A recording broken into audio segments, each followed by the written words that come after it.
গুনাহের কারণে আমার চক্ষু না পাক। এরে যুবক, নিজের দিকে তাকাইয়া দেখ, জীবনে কত গুনাহ করেছো। ওরে মাকে কত কাঁদাইছো, খারাপ আচরণ করিয়া বাবারে কত কাঁদাইছো রে যুবক। খারাপ ব্যবহার করিয়া তোর শিক্ষকের কত কাঁদাইছো। খারাপ আচরণ করিয়া কত আলেমের কাঁদাইছো রে যুবক। পায়ে হাত রেখে বলি ফিরিয়া যা, মাওলার ধরা বড় কঠিন। ওরে আমার আল্লাহর ধরা থেকে কই পালায় যাবি? দুইটা পায়ে হাত রেখে বলি, মানুষ হওয়ার চেষ্টা করো রে বাবা। রসুলের আদর্শ ছাড়া কোনোদিন মানুষ হওয়া যায় না। মক্কার চরিত্রহীন মানুষগুলো শুধু রসুলের আদর্শের কারণে জান্নাতের সুসংবাদ পেলেন। নবীর আদর্শের কারণে বেলালের মতো কত কালো মানুষ দামি হয়ে গেল। মায়ার নবী মেরাজ থেকে আসিয়া কয়, বেলাল, জান্নাতের মধ্যে তোমার আওয়াজ পাইছি হাঁটার। তুমি এমন কি আমল করো? ইয়া রাসূলুল্লাহ, তেমন কোন আমল করি না, তবে আমার মনে বলে একটা আমল আছে, সব সময় করি, ওযু করিয়া 2 রাকাত নামাজ আদায় করি। বেলালের মতো কত কালো মানুষ এত কষ্ট জীবনে সহ্য করছে, তারপর আমার আল্লাহকে ভুলে নাই। নবী মসজিদে আসেন, নামাজের সালাম, আবার চলে যান। সাহাবী পিছনের কাতারে দাঁড়ানো, নবী ফিরিয়াও তাকায় না। সাহাবীর মাথা গরম হয়ে গেছে। মায়ার নবী যদি আমার দিকে না তাকায়, আমার কপাল পোড়া, আমার কপাল পোড়া। পাগলের মতো হয়ে কি করবে? বাসায় গিয়ে কয়, বিবি, রাতের গভীর, সবাই ঘুমায়, আমাকে নিয়ে চলো মসজিদে। মসজিদে নিয়া একটা রশি হাতে নিছে, রশি হাতে নিয়া ওই খুঁটির গোড়ায় বসছে, রিয়াজুল জান্নায়। বিবিরে বলে, বিবি, রশি দিয়া খুঁটির সাথে আমার হাত এভাবে বাঁধো, ভালো করিয়া বান্ধো, আমি এখানে বসিয়া তওবা করব। বিবি বাইদা পরে কয়, যাও, আমি এখানে বসে আমার মালিকের কাছে কান্না করব। আমার মালিক যদি আমাকে ক্ষমার ঘোষণা না দেন, আল্লাহর নবীর কাছে আয়াত যদি না আসে, নবী যদি আইসা আমারে বলে তোরে আল্লাহ মাফ করছি, তাহলে আমি উঠব, না হয় মৃত্যু পর্যন্ত এই খুঁটির গোড়ায় কানতেই থাকবো। সাহাবীকে বেঁধে দিল বিবি খুঁটির গোড়ায়, এমন কান্না চলতেছে। নবী তাকান্না, নামাজের ইমামতি করিয়া নবী হুজরায় চলে যান। সাহাবীর কান্না আর কান্না, ও আল্লাহ, বেয়াদবি করে ফেলেছি, মাফ করে দাও আল্লাহ, দুনিয়ায় শাস্তি দাও, মরার পরে হাসরে শাস্তি দিও না, কারণ দুনিয়ার কষ্ট সইতে পারি না, জাহান্নামের কষ্ট কেমন করে সহ্য করব। সাহাবী এমন কান্না শুরু করছেন। কিছুদিন পর রহমতের নবী তার সামনে দাঁড়াইছে, দাঁড়ায় কয়, রে সাহাবী, আমার আল্লাহ তোর ব্যাপারে ক্ষমার ঘোষণার আয়াত দিয়া পাঠাইছে। আল্লাহ তোমার কান্না কবুল করেছেন, তোমারে আল্লাহ মাফ করে দিছেন, যাও তুমি বাসায় যাও। সাহাবী কান্না করে, ইয়া রাসূলুল্লাহ, আমি রশি বাঁধছি, আপনি বুঝি বেজার হইছেন?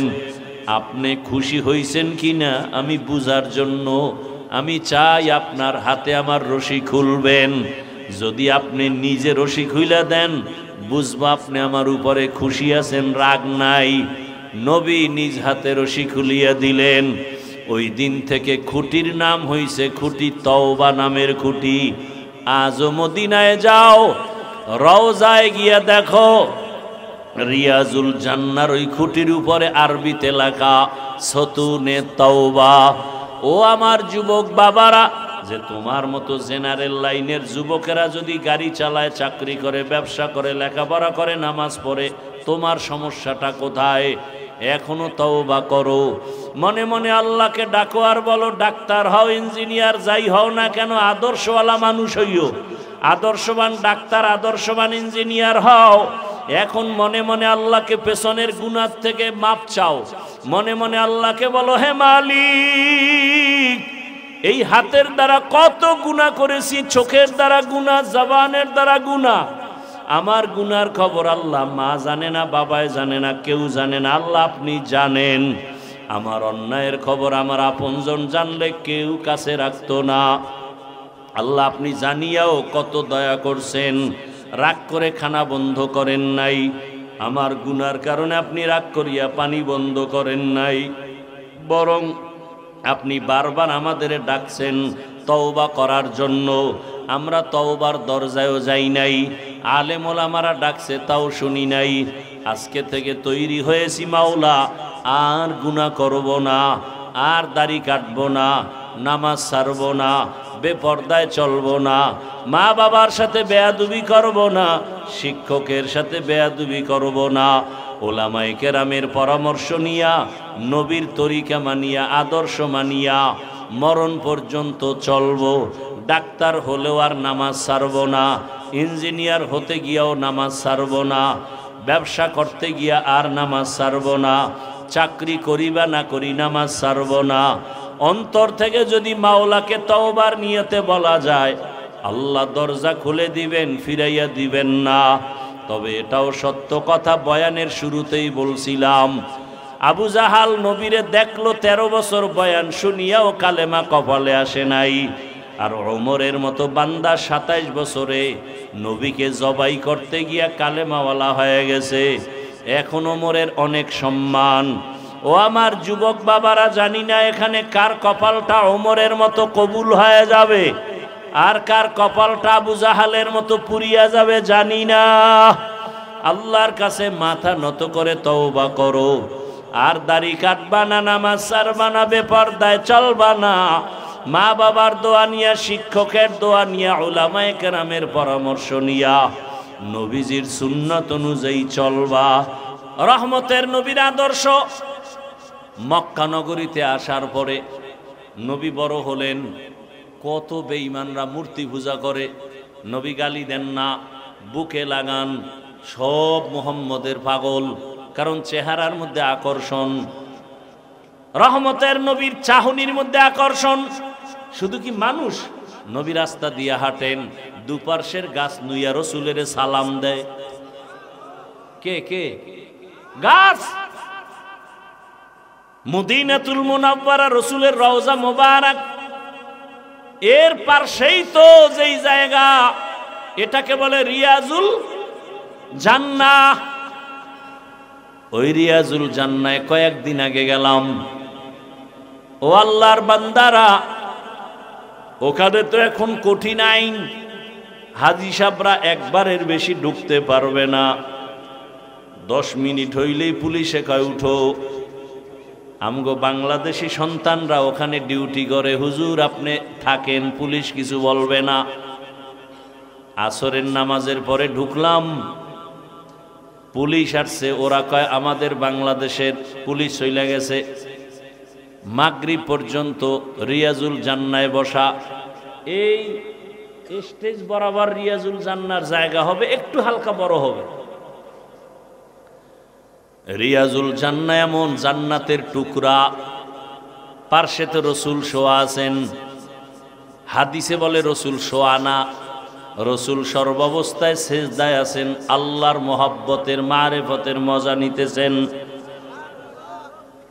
রহমতের নবী, পার্শ্বে রিয়াজুল জান্নাহ, গ্রুপ গ্রুপ আসতেছে।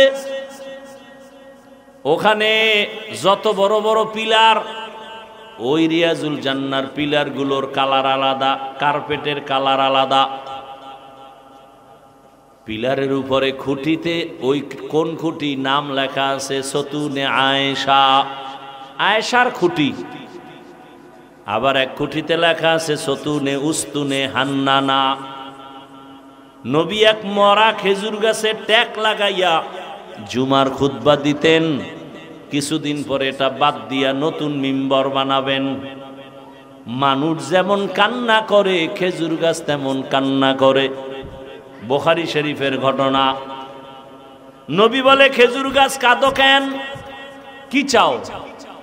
আপনার বিরহের বেদনায় কান্না করি। কে কয়? খেজুর গাছ। নবী কয়, কি করব? দোয়া করি তুই তাজা হ, খেজুর আসবে, আমার উম্মত খাবে। কয়, না তো কি চাও? মানুষের মতো আমার জানাজা দিবেন, এখানে দাফন করবেন, হাসরের ময়দানে আপনার সাথে জান্নাতে থাকব। নবী তাই করলেন। ওই খুঁটি বরাবর একেবারে নিচে ওই খেজুর গাছ দাফন করা এখনো আছে। খুঁটির উপরে লেখা আছে সতুনে উস্তুনে হান্নানা। আল্লাহ বলেন, হে রসুল, আমি আপনাকে দুনিয়ায় পাঠাই নাই, দুনিয়ায় পাঠাই নাই, হ্যাঁ পাঠিয়েছি জগৎ সমূহের রহমত করে। আচ্ছা, ডাইরেক্ট বললেই তো হইতো, রসুল আপনাকে রহমত করে পাঠাইলাম।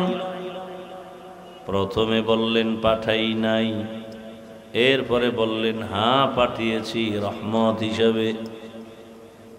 ঘুরাইয়া বললেন কেন? এর অনেক জবাবের মূল কথা হলো, দুনিয়ার মানুষের জেহেনটাকে খালি করলেন। আর বললেন রহমতের নবী, শেষ নবী, কিয়ামত পর্যন্ত যার আদর্শ চলবে সেই নবী। আমি তাকে অকল্যাণের জন্য পাঠাই নাই, আমি তাকে পাঠাইছি হেদায়েতের জন্য এবং মানুষের স্থায়ী কল্যাণের জন্য। অর্থাৎ তার পুরাটাই রহমত, কোনো গজব নাই, জহমত নাই, পুরাটাই রহমত। এরপরে তর্জমা করলাম, জগৎ সমূহের জন্য রহমত। অনেকে তর্জমা করে উভয় জগতের জন্য রহমত। উভয় জগৎ মানে দুনিয়ার জগৎ আর আখিরাতের জগৎ। আসলে তো জগতেই উভয় না, রূহের একটা জগৎ আলাদা, মায়ের গর্ভের জগৎ আলাদা, দুনিয়ার জগৎ আলাদা। হাসরের মাঠে উঠার আগে কবর জগৎ আলাদা, জান্নাতের জগৎ আলাদা। জান্নাতের ভেতর আর জাহান্নামের ভেতরে আর একটা আলাদা জগৎ। সব জগতের জন্য আমার আল্লাহ হলেন রব, রহমতের নবী হলেন রহমত। আমার আল্লাহ হলেন রব্বুল আলামিন, রহমতের নবী হলেন রহমাতুল্লিল আলামিন। जहाँ तक आए रबूबियत खुदा का वहाँ तक है नबूवत मुस्तफा का। रबूबियत खुदा का आए जहाँ तक नबूवत मुस्तफा की है वहाँ तक। हाँ, बयान तो चलते से हरदमे, এত হরতাল, এত করোনা, বয়ান চলতেছে, কিন্তু আমলের খাতা বড় শূন্য। দীর্ঘ টাইম বৈশা একটা পাত্রের মধ্যে পানি নিবে, পানি তো বোতল থেকে বোতলে পানি ঢালতেছে দীর্ঘ টাইম, কিন্তু বোতল ভরে না। কেন? মুখ অন্যদিকে বাঁকা হয়ে আছে, মুখ অন্যদিকে বাঁকা। এইটার চালায় কেটে বন্ধ করবি না মোনাজাত দিয়ে জামুগা? এই মানুষ তো তালের পাগল, আর এই তাল বেতালের ওয়াজ আমরা পারি না করতে, কারণ খুব কষ্ট করে আসি, কলিজার থেকে কিছু কথা বলার নিয়ত করে বসি। আউল ফাউল ভেজাল করলে আর ওয়াজ হয়? এই কথা ওখানে কথা, বড় মুসিবত। মোবাইল নিয়ে এক ঝামেলা, কেউ বাদাম খায়, কেউ বুট খায়, কেউ বিড়ি টানে। কিন্তু অজের আগ্রহ নাই। আসছে হাফিজুর রহমান আসবে, একটু দেখি কি কয়। আসলে আগ্রহ নাই। ফজর পরে নাই, জহুর পরে নাই, আসর পরে নাই, মাগরিব পরে নাই, এশাও পরে নাই, সারা রাত্র মোবাইলে করে আকাম। কি ওয়াজ শুনবে?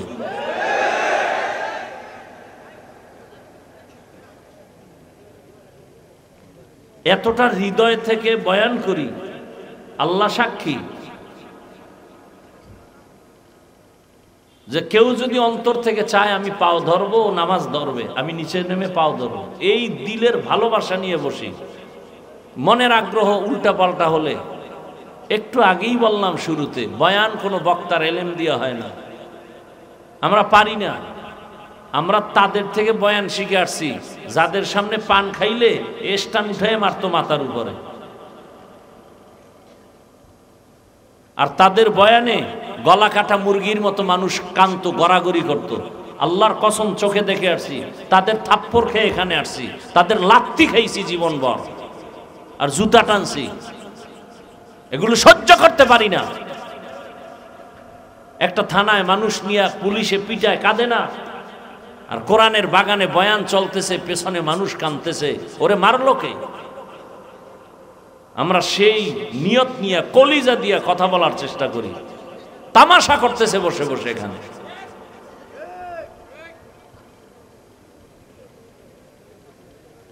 আমার পরে কেউ বয়ান করবে? হ্যাঁ, আপনাকে এই অঞ্চলে তো এমনি আসি না, দুই একটা নেই, যদি এরকম করে তো কি করবো আমি, বলেন? এত বক্তা ওয়াজ করছে, মোবাইলের বিরুদ্ধে কেউ বলছে? বাংলাদেশে আমি যেই পরিমাণ বলি প্রত্যেকটা বয়ানে, এখন আপনি বলবেন সব হুজুরেরা বয়ান করে যায়, আপনারা তো বাজে কা। এই জবাব আমার কাছে নাই মরার পর ছাড়া।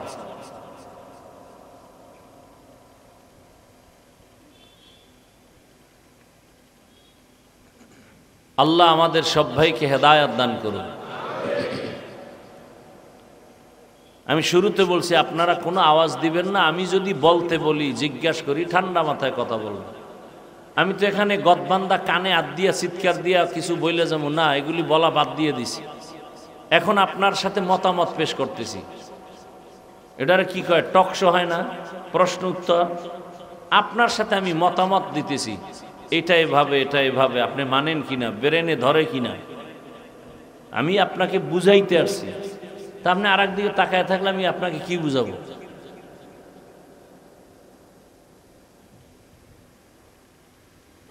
আপনাকে তো বয়ান করারই কথা না। বয়ান করুন হিন্দুদেরকে, খ্রিস্টানদেরকে, যারা আল্লাহ চিনে না, নবী চিনে না, কোরআন বুঝে না, আখেরাত বুঝে না।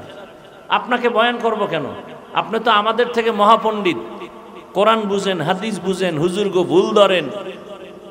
তা বয়ান তো আপনাদেরকে করার কোনো কথা না। অথচ আপনার পেছনে ঘুরতে ঘুরতে ঘুরতে ঘুরতে কুত্তার মতো ঘুরি সারা দেশে। আমি একা না, লক্ষ লক্ষ ওলামায়ে কেরাম, তাবলিগলারা, পীর সাহেবরা, জুমার খতিব ইমামরা, ফলাফলের পরও জিরো।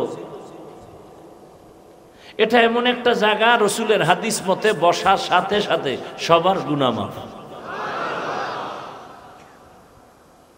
এটা তো এইরকম বরকতি জায়গা, আপনি তো একবারও চিন্তা করলেন না যে আল্লাহ আমাকে কোথায় বসাইছে। এ খেরের মধ্যে বসছেন, কেউ মাটিতে বসছেন, অথচ এই মানুষগুলোর মোটেও সম্মান নাই।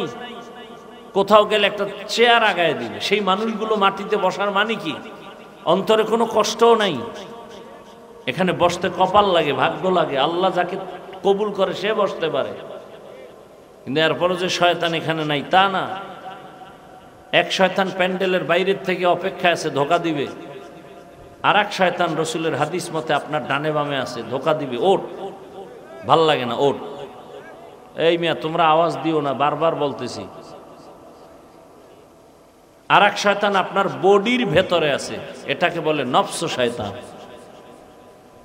তিন শয়তান, জিন শয়তান, মানুষ শয়তান, নফস শয়তান। জিন শয়তান প্যান্ডেলের বাইরে, ও আজান শুনলে আসতে পারে না, কোরআনের তেলাওয়াত শুনলে দূরে যায়। আর এক শয়তান আছে বডির মধ্যে, নফস, এটা বাইতুল্লাহর দেওয়াল ধরলেও ভিতরে আছে, ও আসা দেবে ভিতরে বসে। পৃথিবীতে বয়ান করার মতো, কথা বলার মতো কষ্টের কোনো কাজ নেই। এজন্য বারবার বলছি, মাইক নিয়ে এত করছে, আপনারা অনেকে বিরক্ত বোধ হন, কি করব, না বললেও হয় না। একটা কণ্ঠ তো আল্লাহর দেওয়া, আমার এখানে বাহাদুরি করার কিচ্ছু নেই। আল্লাহ যদি চায় 1 সেকেন্ডে কণ্ঠ শেষ। এক বক্তা আমাদের পরিচিত বন্ধু বয়ান করতে গিয়া এই রোজার আগে একটা চিৎকার দিছে, কণ্ঠ বসে মানে বন্ধ, আর বয়ান আসে নাই, সাইরে দিয়া চলে গেছে। দীর্ঘদিন হসপিটালে ছিল, সেদিনও মাদ্রাসায় আসছিল। আল্লাহরে কইলাম, আল্লাহ কিসের বাহাদুরি করি, বয়ানের মধ্যে একটা চিৎকার দিছে, কণ্ঠ শেষ। পরে ডাক্তার দেখাইয়া, কবিরাজ দেখাইয়া, এরপরে মোটামুটি এখন সুস্থ। কিসের বাহাদুর, এত কষ্ট কেন করি? এতগুলো মানুষের মধ্যে আমাদের দরকার, সব হেদায়েত হবে না। রসুলের বয়ানে কোনো ভেজাল আছে ভাই? তো তার বয়ানে আবু জাহাল কালেমা পড়লো না কেন? কি বলবেন, আবু জাহাল কালেমা পড়ে না, রসুলের বয়ান ঠিক মতো হয় না, এই দোষ দিবেন? এর মানে হলো হেদায়েতের মালিক আল্লাহ, কোনো বান্দার হাতে হেদায়েতের চাবি নাই। এজন্য রসুলের মতো ব্যক্তি, যাকে এক নজর দেখলে জাহান্নামের আগুন হারাম, যেই রসুল যেখানে কদম রাখে সেখান থেকে দীর্ঘ বছর শুধু মেশকের ঘ্রাণ, যেই রসুলের ঘাম আম্মাজান আয়েশা বোতলে ভরে রাখেন আর মেশক আম্বর হিসেবে ব্যবহার করেন, যেই রসুলের দিকে একটা বার তাকাইলে পেটের ক্ষুধা নিবারণ হয়ে যায় 1 সপ্তাহ,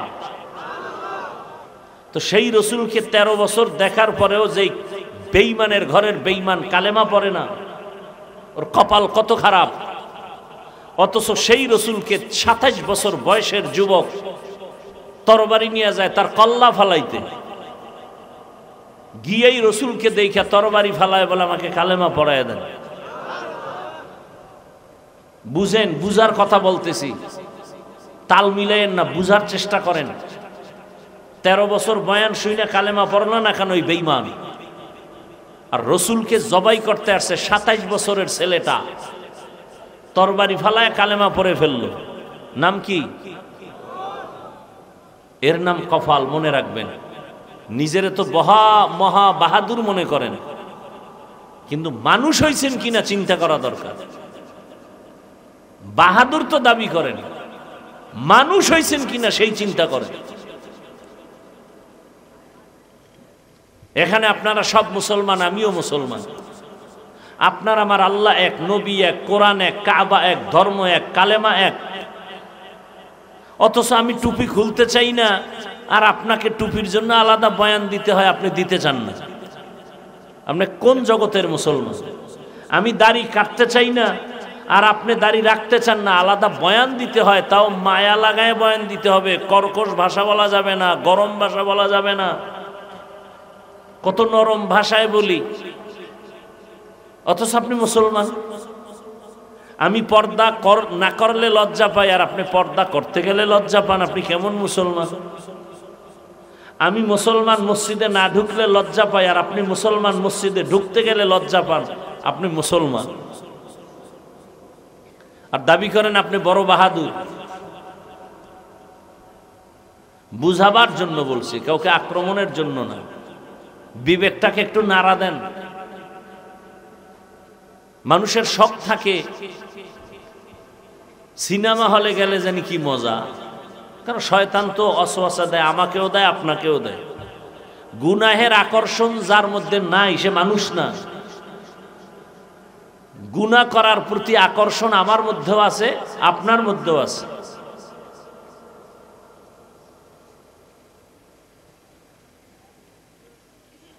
আল্লাহ, বিবেকটাকে নাড়া দেন। মনে শখ আসছে দাড়ি কাটলে না জানি একটু কেমন কেমন ইয়াং ইয়াং লাগে, কাটছেন না? কত বছর হইছে না, এখনো শখ মিটে নাই? আর কত বছর কাটলে শখ মিটবে বলেন? আর হায়াত বাকি আছে কতদিন বলেন? মনের শখ লাগছে, পার্কে গেলে কি জানি একটা স্বাদ আছে, মজা আছে, গেছেন না? ও যুবক বাবারা, কতবার গেছো, এখনো কি শখ মিটে নাই? আর কত বছর পার্কে গেলে শখ মিটবে? আর হায়াত বাকি আছে কতদিন বলো? বেয়াদবি ক্ষমা চাই, বুঝাবার জন্য বলছি। বিবেকের উপরে আমি আক্রমণ করতেছি, নাড়া দিচ্ছি, একটু হিসাব মিলাও। আজকে এখানে বসে আছো, আল্লাহ না করুন হতে পারে কালকে হসপিটালের বেডে তুমি রোগী। কিসের বাহাদুর?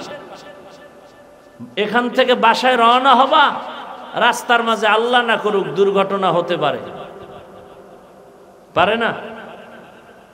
কেউ হয়তো টেলিফোন করবে, গতকালকের বয়ানে আসছিল, আজকে সে নাই, রাস্তায় অ্যাক্সিডেন্ট হয়ে মারা গেছে।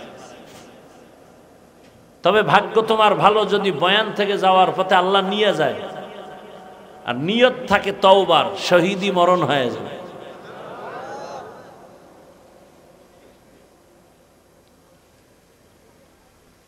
মনে শখ লাগছে সারা রাত মোবাইলে গুনাহ করবা, করছো তো বাবা? আর কত বছর তোমার করলে এখনো শখ মিটে নাই, আরো লাগবে কত বছর? হায়াত বাকি কত তাও চিন্তা করো। ওই শখ তো আমি মিটাইতে পারি নাই। সেদিন ঢাকাতে এক জায়গায় গেছি, লোকটা আমার ভক্ত কিন্তু সরাসরি দেখে নাই। ঢুকলাম, গাড়ির মধ্যে বসছি, সেও ভিতরে ঢুকছে। কোনো একটা কাজের ক্ষেত্রে আমাকে কথা বলতেছে, পরে বলে হুজুর আমি তো আপনার ভক্ত, দেখি না অনেক দিন, শুনি, আজকে দেখছি, আপনার ফেসবুক আইডিটা একটু যদি দিতেন, আমি আপনার সাথে অ্যাড হইয়া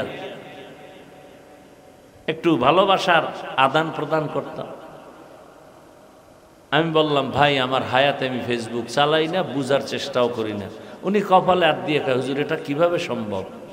এই যুগে কেউ ফেসবুক ছাড়া থাকতে পারে? এটা হতে পারে?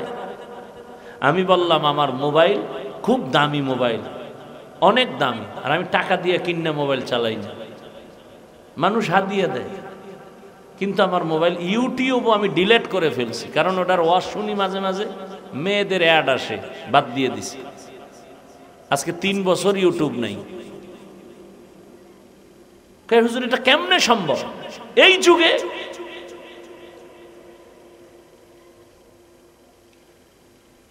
আর তোমার তো ফেসবুক না চালাইলে ঘুম হয় না। এই মোবাইল করে কত সন্তান মায়ের গালি দিছো বলো তো বাবা? মায়ের টাকা চুরি করছো, বাবার টাকা চুরি করেছো, বাবার সাথে বেয়াদবি করেছো, এই মোবাইলের কলিজায় ঢুকাইয়া শিক্ষকের সাথে বেয়াদবি করেছো। এ কথাগুলো কে বলবে? আমরা না বললে। আমি তো তোমাকে জাহান্নাম থেকে বাঁচাতে চাই, আমি তো তোমার সম্মান চাই। তুমি ডাক্তার হও, ইঞ্জিনিয়ার হও, প্রফেসর হও, তবে বেয়াদব হইয়া অসম্মানী হইও না। সম্মানের ডাক্তার হও, সম্মানের ইঞ্জিনিয়ার হও।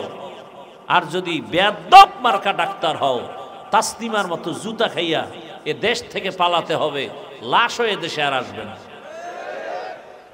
আমি তো চাই তুমি ডাক্তার হও, পুরা বাংলাদেশ যেন তোমাকে মাথায় নিয়ে সম্মান করে, সেই ডাক্তার হও। আমি তো চাই তুমি একজন এসপি হও, ডিসি হও, ওসি হও, কিন্তু বেয়াদব হইও না।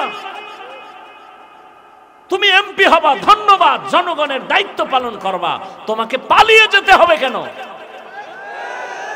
তোমার ঘর, তুমি ঘরে থাকবা, তোমার ঘর, তোমার বাড়ি, তোমার টাকা, সে ঘরে তুমি ঘুমাতে পারবে না, এমন অপরাধ তোমার থেকে প্রকাশ পাবে কেন? ঠিক ঠিক বলেন যারা, তাদেরকেও সতর্ক করি, অন্যের বিপদ দেখে আনন্দিত হইয়েন না, ওই বিপদ আপনাকে ঘিরে নিতে সময় লাগবে না। যারা খুব ঠিক ঠিক করেন আপনারাও রেডি থাকেন, কঠিন শাস্তি, কঠিন,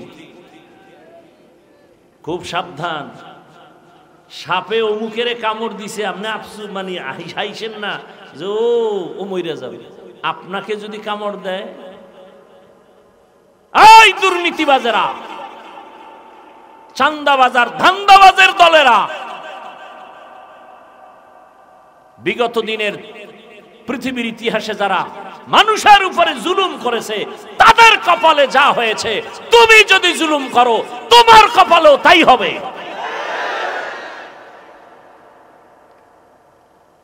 রেডি থাকো। আল্লাহ হেদায়েত দান করুন, আল্লাহ হেদায়েত দান করুন। এবার একটা প্রশ্ন করব আপনাদের কাছে, আল্লাহর দিকে তাকায় জবাব দিবেন, না পারলে চুপ থাকবেন। আমরা যে কোরআন মানি, আপনারা মানেন? ইসলাম মানেন? হাদিস মানেন? আচ্ছা, আমরা যে কোরআন হাদিস বা ইসলাম মানি, এই ইসলামটা দুর্বল, কোরআন শরীফ দুর্বল। খুব বুঝা করেন, তাল মিলেন না, বুঝা কন। আল্লাহর কোরআন শরীফ দুর্বল, হাদিস দুর্বল, ইসলাম দুর্বল। আর একটু খোলামেলা বলি, মানুষের জীবনে যত সমস্যা হতে পারে কিয়ামত পর্যন্ত, সব বিষয়ের সমাধান কি কোরআন হাদিস ইসলামে আছে? পরিপূর্ণ না অর্ধেক? কিন্তু আপনাদের তো দাবিটা পরিপূর্ণ সঠিক দাবি না। আমি আপনাদের থেকে যে শুনছি, আপনারা প্রায় সময় বলেন রাষ্ট্রের ব্যাপারে ইসলামে কিছু নাই, রাষ্ট্রের ব্যাপারে কোরআনে নাই কিছু। মানে আরেকটু আপনারা বলেন কিভাবে যে ইসলামে রাজনীতি নেই। তার মানে হলো কোরআন ইসলাম হাদিস সব দিক থেকে কমপ্লিট, রাষ্ট্রের ব্যাপারে কোরআন শরীফও দুর্বল, ইসলামও দুর্বল। তা কেন ওই কথা বলেন? আল্লাহ সব লাইনের সমাধান দিছেন, রাষ্ট্রের সমাধান দেন নাই। আচ্ছা, এবার আরো বলেন, সুলাইমান নবী গোটা দুনিয়া পরিচালনা করছেন, এই ঘটনা কোরআনে আছে না নাই? ইউসুফ নবী মিশরের অর্থমন্ত্রী ছিলেন, এই ঘটনা কোরআনে আছে না নাই? জুলকারনাইন বাদশাহ পুরা দুনিয়া পরিচালনা করছেন, কোরআনে ঘটনা আছে না নাই? আসেন, আমার রসুল মদিনার রাষ্ট্র চালাইছেন কি চালান নাই? আবু বকর ওসমান আলী চালাইছেন না চালান নাই? এই ঘটনা ইসলামে নাই। তো কেন আপনি বলেন ইসলামে এটা নাই? বরং আমি ঢাকায় বলেছি, পৃথিবীতে রাজনীতির মধ্যেই একমাত্র পবিত্র রাজনীতি ইসলামী রাজনীতি। দুনিয়ার সব রাজনীতি নাপাক, ইসলামী রাজনীতি পাক। আল্লাহ হেদায়েত দান করুন, বুঝার তৌফিক দান করেন। রাগ করছেন? আমি কোনো দলকে খারাপ বলতেছি? কোনো খারাপ না। আমি ডাক্তারকে খারাপ বলবো কেন? বহু ডাক্তার নামাজ পড়ে দাড়িওয়ালা নাই, আমি কেন বলবো ডাক্তার হওয়া খারাপ? বহু ইঞ্জিনিয়ার নামাজ পড়ে দাড়িওয়ালা নাই, আমি কেন বলবো ইঞ্জিনিয়ার হওয়া খারাপ? বহু RAB, army, police, BDR, OC, DC, SP নামাজি নাই, তা আমি কেন বলবো র্যাব হওয়া খারাপ, ডিসি হওয়া খারাপ? যে খারাপ তাকে বলবো খারাপ, তাও সেই ব্যক্তি খারাপ না, তার চরিত্র খারাপ। সে যদি তওবা করে বলে আর গুনাহ করব না, তো আল্লাহর কাছেও ভালো। এজন্য বাংলা একটা কথা আছে, পাপকে ঘৃণা করো, কি বাকি অংশ কি? পাপীকে নয়। এর ব্যাখ্যা কি? ব্যাখ্যাও আপনার খবর নেই, ও শুনেন খালি এতটুকু। ব্যাখ্যা কি? পাপকে ঘৃণা করো, পাপীকে নয়। কি বুঝলেন এটার দ্বারা?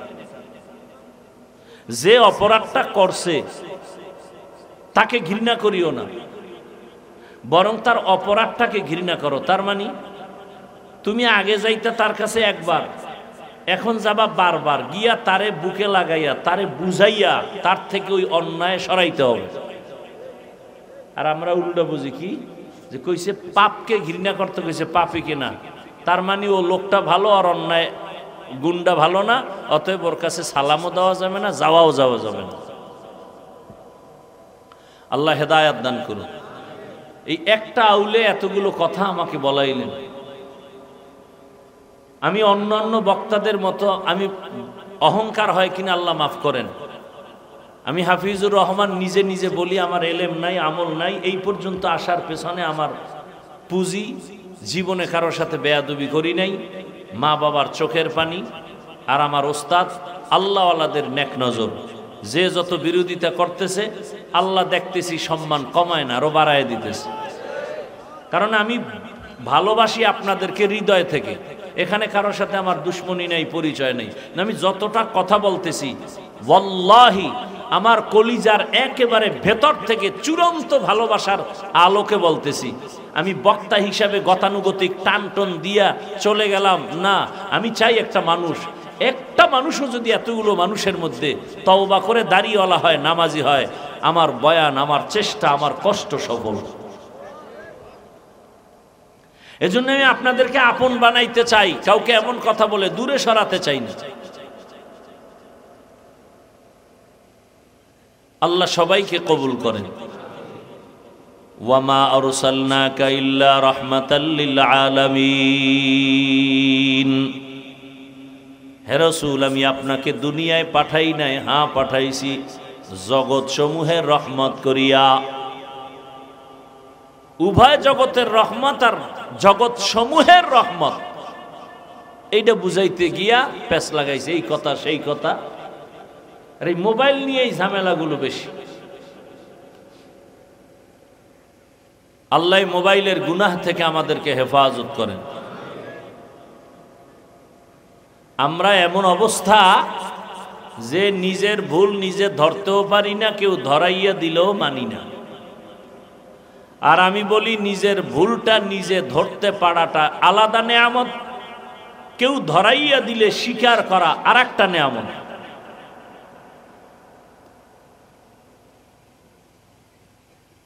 দুনিয়ার অবস্থা এতটা করুণ, আপন বাবা তার কন্যাকে গলা টিপে মেরে ফেলে, বিধবা নারী সমাজে রাখে না,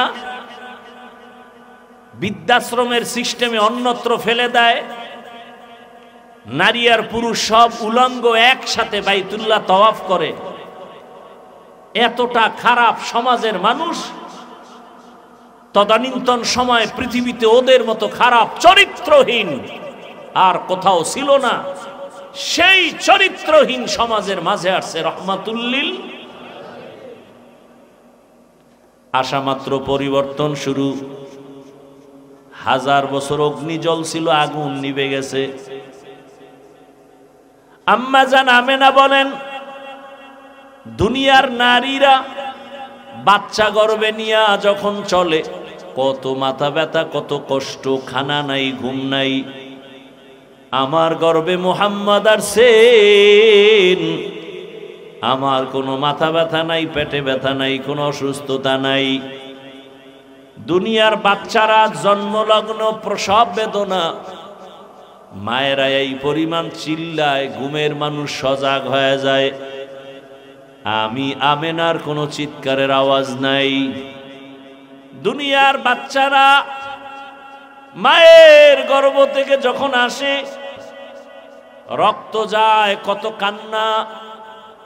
আমার সন্তান দুনিয়াতে আসছে, কোনো কষ্ট নাই, রক্ত নাই। দুনিয়ার বাচ্চারাই সেই কান্না শুরু করে। আর আমার সন্তান মুহাম্মদ দুনিয়াতে আসা মাত্রই সাথে সাথে রবের প্রশংসা করেছে। দুনিয়ার বাচ্চারা আসে উলঙ্গ, আমার সন্তানকে আমি উলঙ্গ দেখি নাই। দুনিয়ার বাচ্চারা আসে খতনা বিহীন অবস্থায়, আর আমার সন্তান আসছে খতনাকৃত অবস্থায়। আমি আমেনা, আমার সন্তান আসা মাত্র একটা নূরের আলো দেখতে পেলাম। এত পরিমাণ আলোর পাওয়ার, রোম পারস্য অনেক দূর। আমি নিজ চোখে দেখলাম ওই প্রাসাদগুলো স্পষ্ট দেখা যায়। রহমতের নবী আসার পর জমিনের মধ্যে পরিবর্তন শুরু। নবী আস্তে আস্তে বড় হচ্ছেন। মানুষের ভালোবাসা কেমন যেন চেহারার মধ্যে শুধু আকর্ষণ, তাকাইলেই মায়া লাগে। এরে আমার কলিজার যুবক, আজকে তোমার চেহারার মধ্যে 40 বছর পর্যন্ত তোমার চেহারার আকর্ষণ যাবে না। 40 বছর পর্যন্ত তোমার চেহারার মধ্যে আলাদা একটা মায়া থাকবে। কিন্তু মাত্র তোমার 20-30 বছর বয়সের মধ্যে বলো তোমার চেহারায় কেন মায়া নাই? তোমার চেহারার দিকে তাকাইলে কেন আকর্ষণ আসে না, মায়া লাগে না?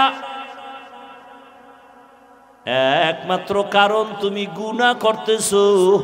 গুনার কারণে আমার আল্লাহ বেজার হইয়া চেহারার নূর নিয়ে গেছে। এরপরে তোরা করো কি? এই যুবক, ভালোবাসার কারণে বলি, রাগ করিস না, মহব্বতের সাথে বলি। আবার সেই চেহারার নূর বাড়াবার জন্য কত ক্রিম, কত মেডিসিন। পরিণাম ফলে ফেরেশ চেহারাটার মধ্যে ব্রণ উঠছে, ব্রণ। ফেরেশ চেহারা 40 বছর পর্যন্ত কোনো ক্রিম লাগবে না। চালাকি করছো, এমন রোগ হইছে, কোনো ঔষধ নেই।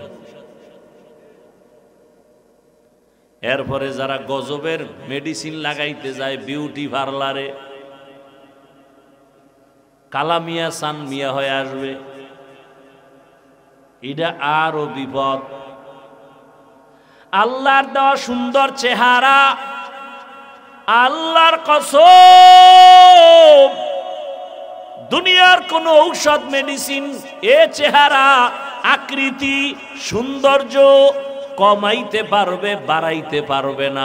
পৃথিবীতে কোনো মেডিসিন নাই, বরং এতটুকু পারবে, আল্লাহ যেমন দিছে ওইটাকে ফ্রেশ রাখতে পারবে। তাও ফ্রেশ থাকবে ততক্ষণ, গুনাহ থেকে দূরে থাকবা যতক্ষণ। গুনার কারণে চেহারা আকর্ষণ নাই। এই ছবিতে দেখা যায় হায় ডানা কাটা ভরি, পাগল হয়ে গেছে, এরে লাগবেই, কারণ নাইলে এক রশিতে ফাঁসি হবে না। মায় কয় তোরে রাজকন্যা নিয়া দিমু, ছেলে এমন পায়খানা খাইছে, ছবি দেখা আমার পেতনি নিয়ে চলবো, আমার রাজকুমারী লাগবে না। এবার কাছে যাইয়া দেখে চেহারার মধ্যে ব্রণ দেখা যায়, ব্রণ দেখা যায়, এটা ছবিতে ধরা পড়ে নাই। এ সত্য কথা মানো আর না মানো, স্বীকার করো। এ আকাম চলে না, চলে না। ওদিক দিয়ে আমগো হোতারা, হোতা হোতা, এরা কয় খবরদার বাল্য বিবাহ চলবে না।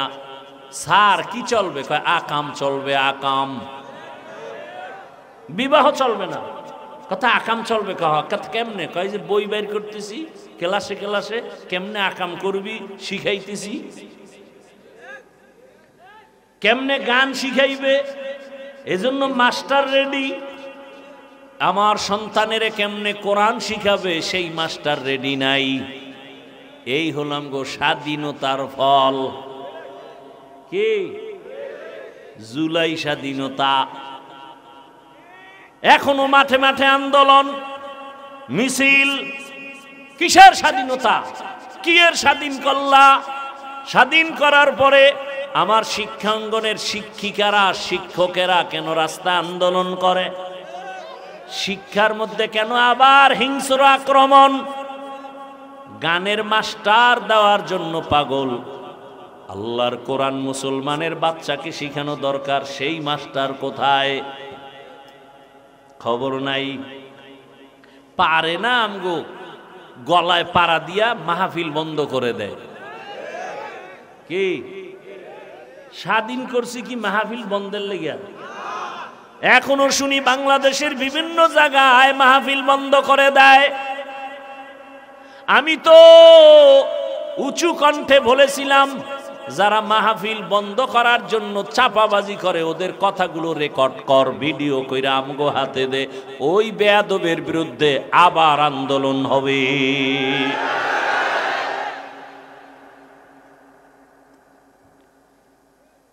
ভাইরা আমার, বাংলাদেশের 53 বছর ইতিহাস বলে ওলামায়ে কেরাম যে কাজে গেছে সেই কাজ সফল হয়েছে।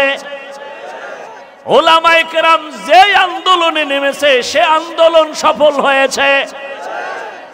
ওলামায়ে কেরাম এখন আন্দোলনে নামছে, পায়খানা আর খাবো না, আমরা এখন পবিত্র রাষ্ট্রনীতি চাই। দুর্নীতি চাই না, জুলুম চাই না। আমার বোন নির্বিঘ্নে রাস্তায় হাঁটবে, আক্রমণ হবে কেন? মায়ের সামনে, বাবার সামনে মেয়েকে ধর্ষণ করা হবে কেন? এটা ইন্ডিয়ার খবর। বাবায় তার মেয়েকে হোটেলে ঢুকাইয়া, আপন মেয়ে, আজকের রাতের জন্য তুই আমার কাছে স্ত্রীর মতো। নাউজুবিল্লাহ আসে না? আমি যে এতক্ষণ কত কষ্ট করে কথা বলি, কারণ সব কিছুর শ্রম আমার কণ্ঠের উপরে, আর জাহেরি ভাবে শ্রম আসছে আমার হর্নের উপরে, আওয়াজের উপরে। কতটা কষ্ট হয় আমি বুঝি, কিন্তু এত বয়ান কইরাও কিন্তু একবারও বলি না, এই যুবক আমার মতো টুপি লাগাও। একবারও বলছি? বুঝো বাবা, বুঝো কি বলতে চাই, বুঝো। এই যে এতক্ষণ কষ্ট করে চিল্লাই, একবারও কিন্তু বলি নাই স্কুল কলেজে তালা লাগাইয়া মাদ্রাসায় যাও, কওমি মাদ্রাসায় যাও, তাবলিগে যাও, পীরের কাছে যাও। একবারও বলি নাই। বরং আমি তোমার পক্ষে একটু সাপোর্ট দেই, যুবক বাবা। আমাদের মাঝে আলেমের অভাব নাই, মুফতির অভাব নাই, মুহাদ্দিসের অভাব নাই, মুফাসসিরের অভাব নাই, কিন্তু আমার দেশে আদর্শবান ডাক্তারের অভাব, আদর্শবান ইঞ্জিনিয়ারের অভাব। ইঞ্জিনিয়ার আছে, আদর্শবান ইঞ্জিনিয়ার নাই। ডিসি আছে, এসপি আছে, আদর্শবান এসপির অভাব। আমার দেশের ডিসি, এসপি, ওসিরা যদি আদর্শবান হইতো, এই বাংলাদেশে কোরআনের বয়ান চলতো, কোনো সুদখোরের থেকে অনুমতি নেওয়া লাগতো না। কোরআনের বয়ান হবে, অনুমতি নিতে যাইতে হয় সুদখোরের কাছে। আল্লাহ হেদায়াত দান করুন। আরো জোরে বলেন। ভাইরা আমার, আমি চাই তুমি ডাক্তার হও, ইঞ্জিনিয়ার হও, প্রফেসর হও, তবে আদর্শবান হও। এই কথার সাথে এই কথাও লিখো। সব যুবকদের আমি তো একটা মনের ভালোবাসার আবদার করি, 200 টাকা খরচ করে একটা ব্যানার বানাও, 2 ফিট 3 ফিট। ব্যানারের মধ্যে লেখো, পৃথিবীতে দুনিয়ার সকলের আদর্শ নাপাক, রহমাতুল লিল আলামিনের আদর্শই একমাত্র পাক। ইমামুল আউয়ালিন আল আখিরিন, বাহরে সদকা রহমাতাল লিল আলামিন, সাইয়্যিদুল কাউনাইন খাতমুল মুরসালিন, আখির আহমদ বুদে ফখরুল আউয়ালিন। আপনাদের কষ্ট হইতেছে? একটা ফ্যানও নাই স্টেজে, না? এটি সব বন্ধ রাখছেন কেন? এই ফ্যানটা ডাইনে বামে ঘুরাইতে পারে না, এই জন্য বন্ধ রাখছে। এটা ঘুরাইনে ফ্যান নাই বা দূরের থেকে দেওয়া যায় না? সব ফ্যানটি বন্ধ করে দিচ্ছে।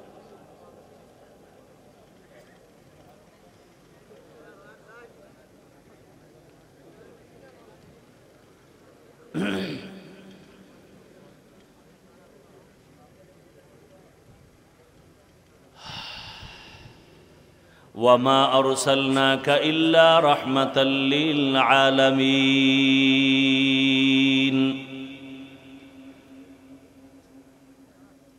এই বইলর কই? বইলর ওটা কোন থানায় পড়ছে?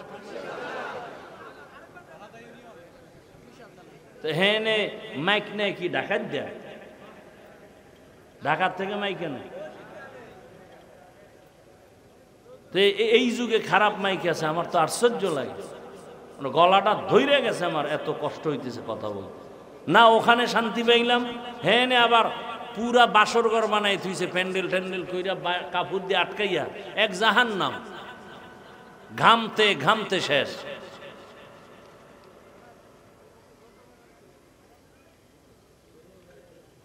তো বইলর বয়ান করি কত সুন্দর, কি সাউন্ড। মনে হয় ফজর পর্যন্ত বয়ান করলে একটু বিন্দু কষ্ট লাগবে না। আর এখানে আমার কলিজা শক্ত হয়ে যাইতেছে, গলা ভেঙে যাইতেছে। আমার তো প্রতিদিন প্রোগ্রাম, একাধিক প্রোগ্রাম।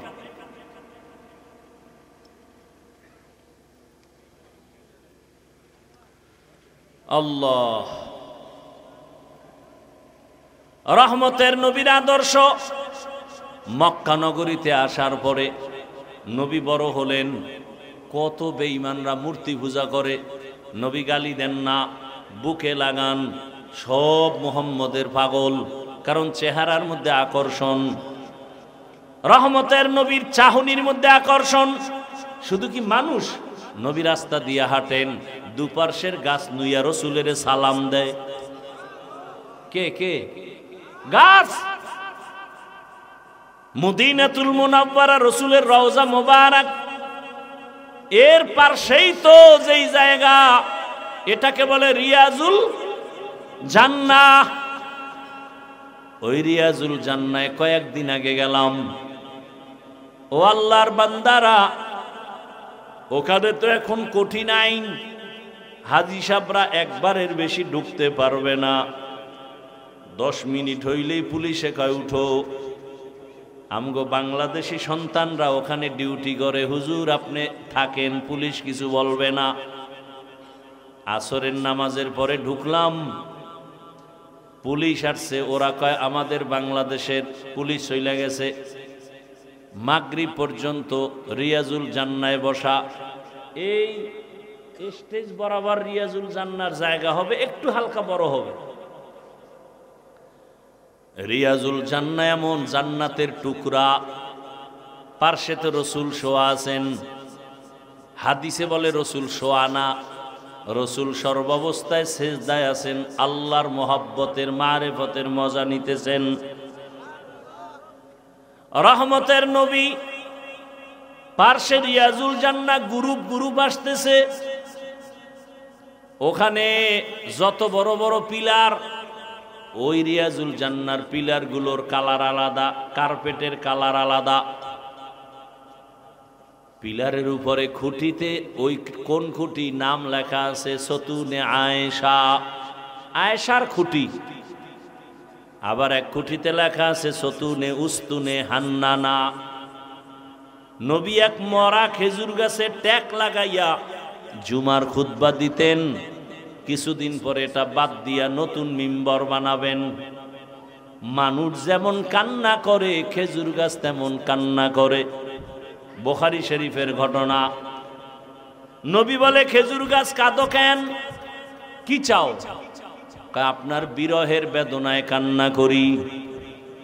কে কয়? খেজুর গাছ। নবী কয় কি করব? দোয়া করি তুই তাজা হ, খেজুর আসবে, আমার উম্মত খাবে। কয় না তো কি চাও? মানুষের মতো আমার জানাজা দিবেন, এখানে দাফন করবেন, হাসরের ময়দানে আপনার সাথে জান্নাতে থাকব। নবী তাই করলেন। ওই খুঁটি বরাবর একেবারে নিচে ওই খেজুর গাছ দাফন করা এখনো আছে। খুঁটির উপরে লেখা আছে সতুনে উস্তুনে হান্নানা। আবার এক খুঁটি, এই খুঁটি দেখি, সুযোগ পাইলে খুঁটির গোড়ায় যাই, যায় 2 রাকাত নামাজ পড়ি আর সেজদায় বসে কান্না করি। কারণ পুলিশগুলো মোনাজাত দিতে দেখলে ওরা অন্যরকম ভাবে, সেজদায় গিয়া কান্না তো আরো মজার কান্না। মাওলার দরবারে কান্না করি। এই খুঁটির কাছে 2 রাকাত, ওই খুঁটির কাছে 2 রাকাত। হঠাৎ করে দেখি এক খুঁটির উপরে লেখা সতুনে তওবা, তওবা নামের খুঁটি। আমি তো ইতিহাস জানি, তওবা নামের খুঁটি মানে কি? একজন সাহাবী রসুলের, আল্লাহর রসুল একটা আদেশ দিছেন, কয়েকজনে মানছে ঠিকই, একটু দেরি করছেন। রসুল মনে কষ্ট পাইয়া কথা বলেন না, সালাম নাই।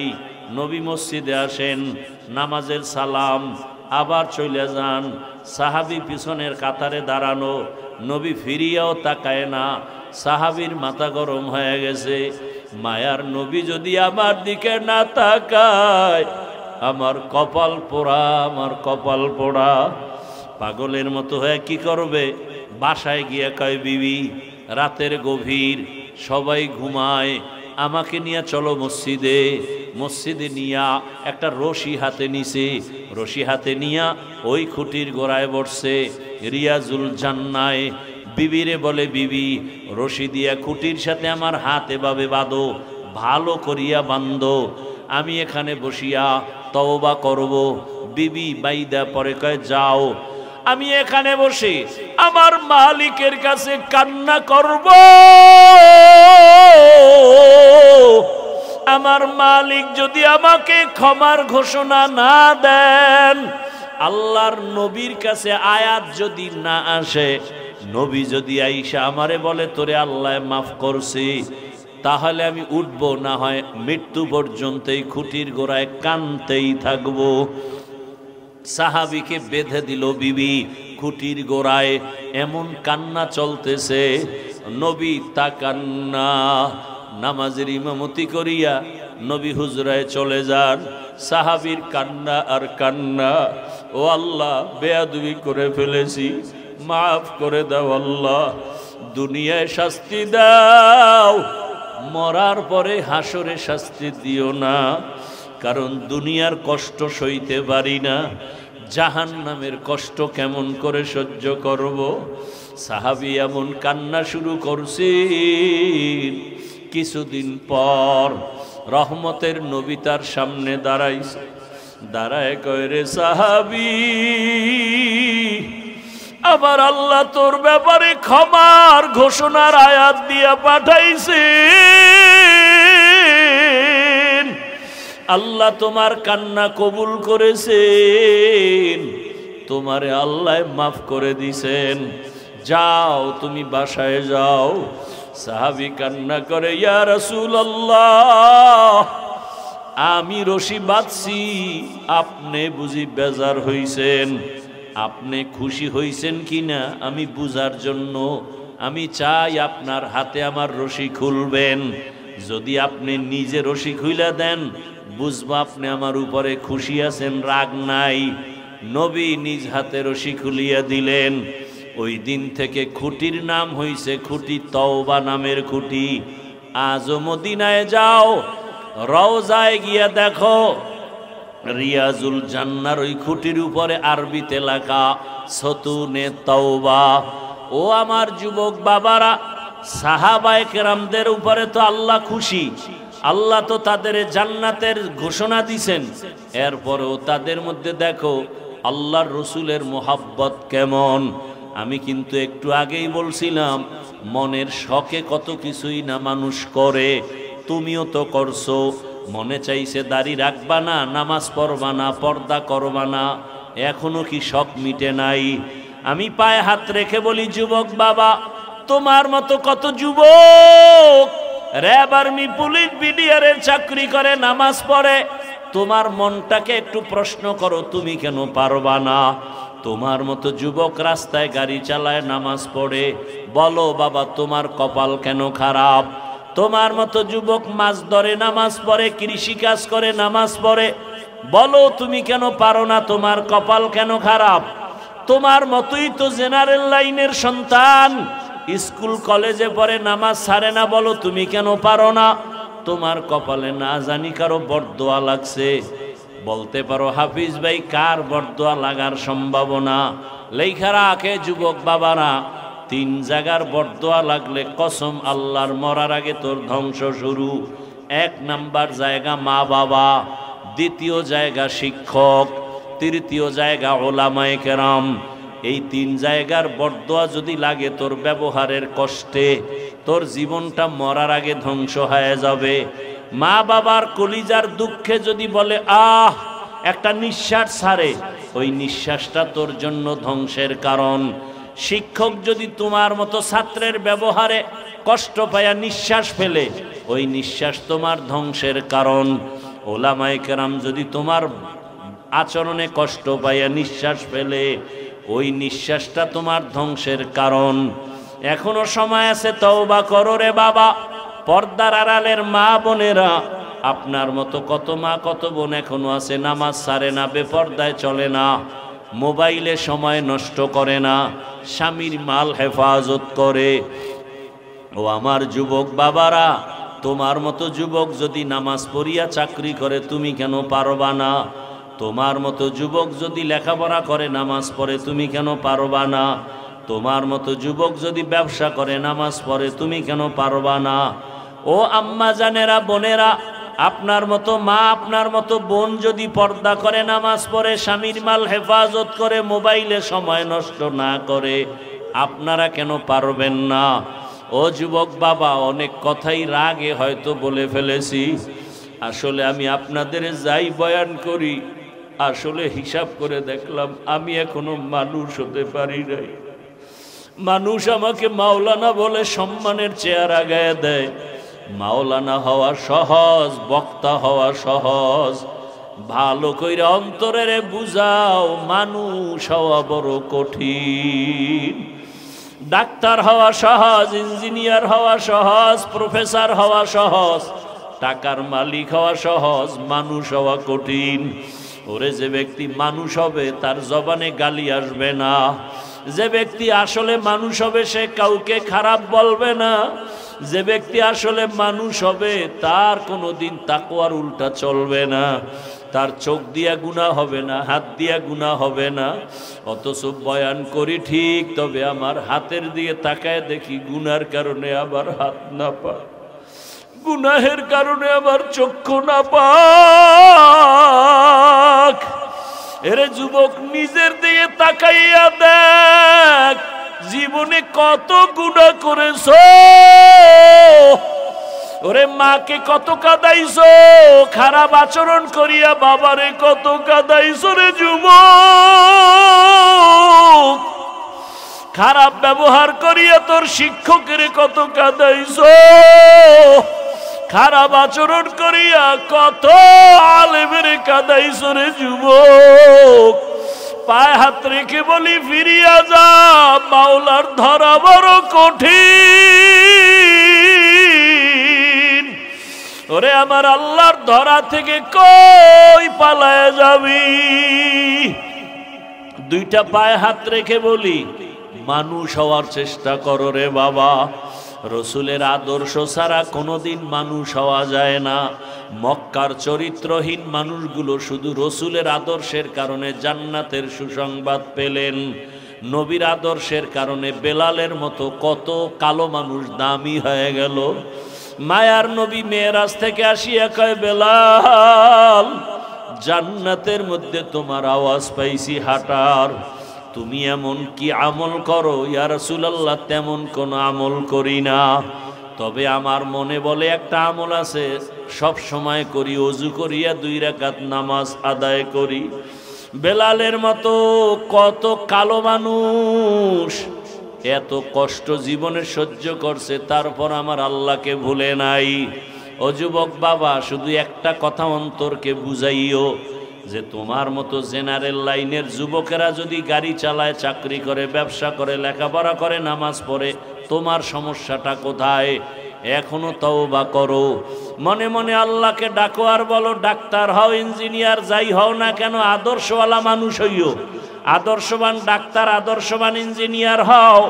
এখন মনে মনে আল্লাহকে পেছনের গুনাহ থেকে মাপ চাও।